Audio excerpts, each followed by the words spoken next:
especially a flight animal. And while I feel it's weird, I don't even want to say like we accomplished so much today. I feel like we dropped into a space of this is how our relationship gets to be under these circumstances. And I let her know. I was like, listen, aside from me needing to be, needing to halter you maybe once every 8 weeks or so, you get to do whatever you want. Like, if you don't want to come over to me, you don't have to. Like, I'm just asking for those moments when I need your cooperation. Could we just do this with greater ease? And the rest of it, like I said, I have no desire to ride her. There's not yet. I mean, maybe someday there will be an impetus that my 55-plus-year-old bones wants to try getting on the back of a formerly wild mare, but unless she invites me up on her back, I'm really good being on the ground, I'm really, really good with that. I don't know if that's, an awareness that comes after having broken, I don't know. I broke 13 bones when I came off of Cisco in 2010, and I broke my elbow pretty severely coming off my horse Jessie. None of them were like extraordinarily dynamic.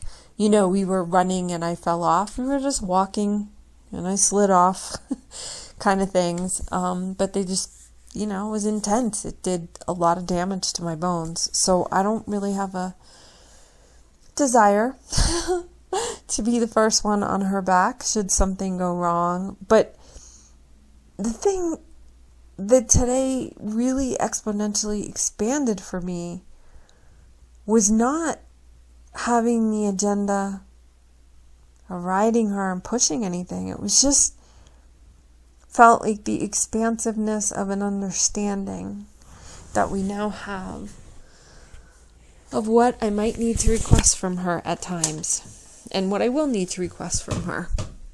But beyond that, there isn't anything.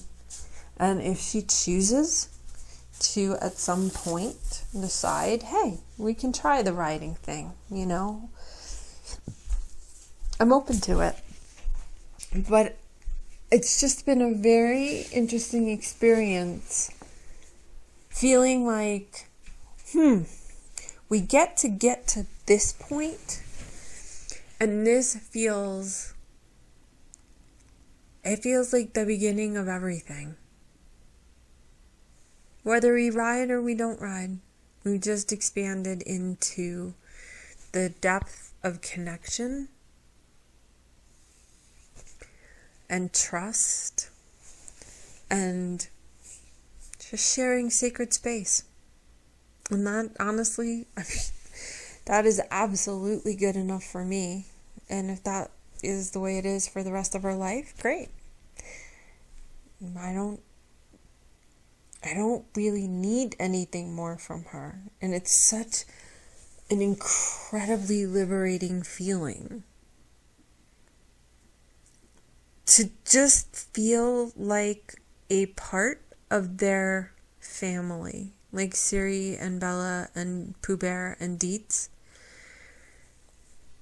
Just to be in their environment, just to be in a space with them where I'm aware of and understanding life from their perspective, and I don't really have to often interject my humanness. I'd actually, honestly, love to spend more time in their horseness than in my humanness, because when I'm able to be in their horseness with no agenda, it feels like the most peaceful experience in my life. that there is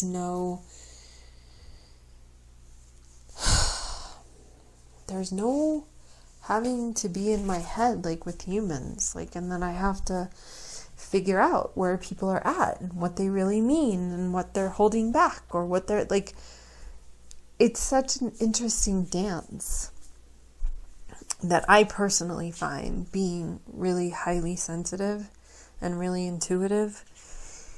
It's like having to do this really awkward dance of, oh no, okay, who's gonna judge me for just being me now?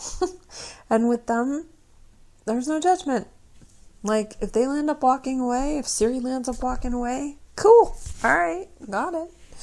I don't have to judge myself. I don't have to think about, well, what is she thinking and what did I do wrong? And there's just such an incredible feeling for me of freedom being in their presence. It's kind of crazy. I actually feel safer in the presence of formerly wild horses than I do in the presence of 98% of humans that I know and I meet. And that probably, well, it potentially could get me in trouble with people.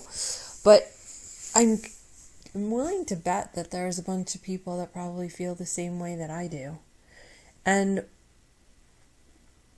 I feel like on the flip side also, through this process, and when I got Siri haltered today and we kind of walked around together, she was just following me around, they are somehow changing and shifting me as well. How much I am aware of my emotions, of my behaviors, of, if I am projecting energy or not, at somebody else, taking full responsibility for my own emotions, for my own triggers, for, if I'm being fully present. It feels often to me that they are, their level of awareness, their level of hypersensitivity at times to how energies are, changing in the moment and changing in the field. They help me become so much more present about who I'm being in the moment. And I guess that's where the awkwardness sometimes comes into play with a lot of humans, because a lot of humans are not as tuned in, to the moment. There's a ton of distractions, and not for nothing, but when you're with a wild horse and, all of a sudden you weren't paying attention, it's probably, more true to their beingness that you could potentially get kicked or bit versus a human. The human's probably not going to kick or bite you. But, the worst that they're probably going to do is kind of reprimand you or grab your attention. But you're not going to feel it probably as physically as you would with a formerly wild horse. So it's been a fascinating process for me to spend this time with her and understand myself at, I want to say, such a deeper level, but the thing is, the word simplicity comes up.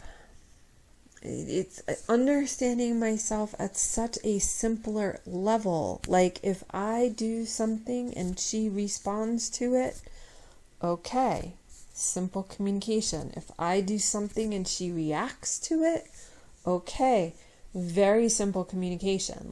Okay, this is okay to do, this is not okay to do. It's not good or bad, it's not right or wrong, but it's just she's going to tell me how she feels exactly at the moment. And I know I have to say, I'm guilty of this. I will feel things and I don't want to explode at people. So oftentimes I won't say anything for a little bit. So she's helping me get really, really clear